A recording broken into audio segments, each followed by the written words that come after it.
نن ټوله دنیا چې چا سره ملاویږي نو وی پریشان یم،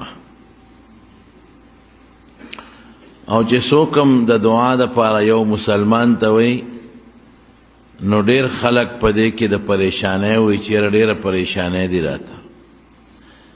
چاته د بچو پریشانې وی، بچی نافرمان دي، بچی خبره نه مانی، بچی وترانه غيږي.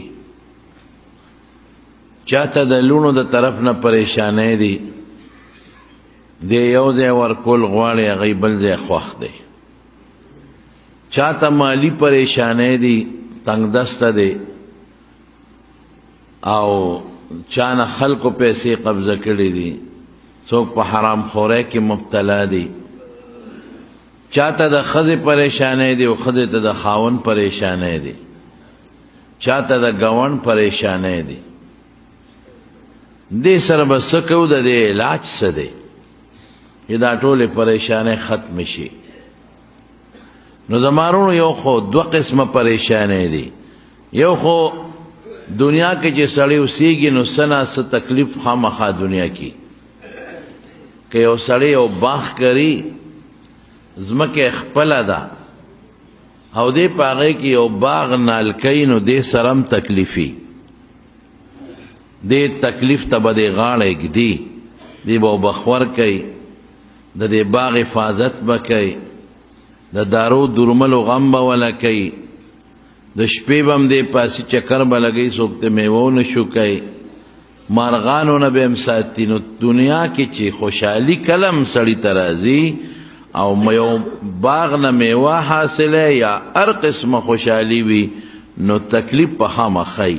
واحد جنت ته چې هغې کې تکلیف نشته، لیکن یو هغه تکلیف دی، هغه مصیبت ته چې سړی ډیر زیات پریشانه کی او ډیر خلق د هغې نه شکایت کوي صاحب بچی مې نافرمانه دي، زه څوکم، زه خو د بچو د لاسه په ټینشن کې پروت یم، د ښځې د لاسه ښځه خاون یادوي، ګاونډي ګاونډي یادوي. دا ولې رونو مونږ الله ير کړی دی.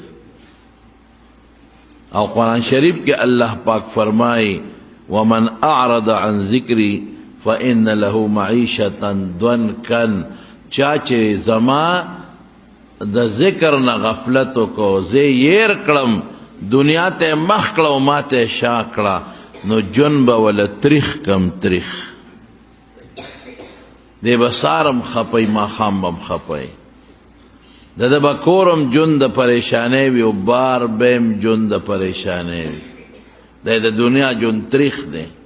او آخرت کې بسی ونحشره یوم القیامت اعما، قیامت پر ورځ چې دی پاسوم او بیا حساب کتاب میدان ترا جمع کو نو دی به په سترګو ړوند ړوند. قال لما حشرتنی اعما وقد كنت بصیرا. الله ړوند ولې را پاسولم، دی میدان ته مې ړوند ولې بوځې، زه خو په سترګو جوړومه. الله وی کذالک اتتک آیاتها فنسیتها. تاله زما آیتونه راغلي او تا هېر کړي، تا زما قرآن ته زما دین ته توجه نه وه کړې، زه دې هېر کړی وم. وکذلک اليوم تنسا. نن زمان هم یېرې. د خدای یېره دا نه ده چې خدای په یاد کې نه دی، نه، نن تا سره زه د رحم څه معامله نشم کولی. لوی مصیبت نن د الله د ذکر نه د غفلت موبایل دی. خفه کېږئ ما، دنیا نن په موبایل لګیا ده. سار چې پاسې ړومبې سترګې په موبایل لګي، ماسخوتن چې وده کېږي په سینې موبایل پروتي، دفتر کې بابو صاحب موبایل، افسر صاحب موبایل، پلاره د ټریفک پولیس موبایل، او پلارو کې خلق موبایل او دا ټچ موبایل، او پاغې ټول ورځ فیسبوک دی او بل شی دی او بل شی دی بل شی دی. تسبیح به د چا جیب کې ونه ویني، موبایل به جیب کې پروت دی. خدای ير کمونگا، اللہ ير کا، اللہ با منگ سنگ یاد کی. اللہ وی فذکرونی اذکرکم، ما یاد کا زدی یادو، فذکرونی ما یاد کا. اے مسلمانانو ما یاد کے، اذکرکم زب تاسو یاد کم. تاسو ما نه یادوے زما سکارج تاسو یادو. ما نه یادوي زه تاسو سره مدد ولې کوم؟ دغه پریشانۍ کې به پروت دی، ټینشن کې به پروت دی، ګورو به سره هم خدای هېر کړی دی. الله یاد کې مسلمانانو، لکه خدای یاد کې، ذکر کوئ، تسبیح جیب کې واچوئ، لا اله الا الله، دا الله ذکر کوئ، الله الله کوئ. شاه ولی الله صاحب رحمت الله علیه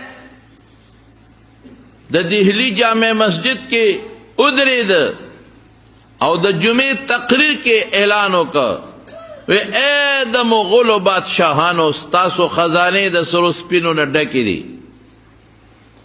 اے د مغولو بادشاهانو ستاسو خزانې د هیرو جواهراتو لالونو ملغلرو نه ډکې دي.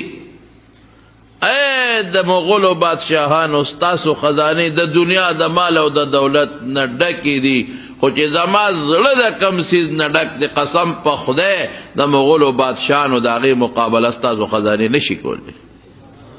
ما زړه کې چې کومه خزانه پرته ده، زما زړه کې چې کوم څیز پروت دی، د مغولو بادشاهانو تاسو ټول چې را جمع شئ، ستاسو خزانې او سره او سپینه او هیرې او جواهرات زما د زړه د خزانې مقابله نشي کولی. خلک حیران دي چې زړه کې څه پروت دی، دی پخپله وایي زما زړه کې الله پروت دی. ولذکر الله اکبر، زما زړه کې الله پروت دی. چې زما زړه کې الله پروت دی، د دې الله مقابله ستا خزانه نشي کولی. تا خزانه تا سره دشمن نشي یو ځای کولی، زما الله ما سره دشمن هم خپله راوستی شي.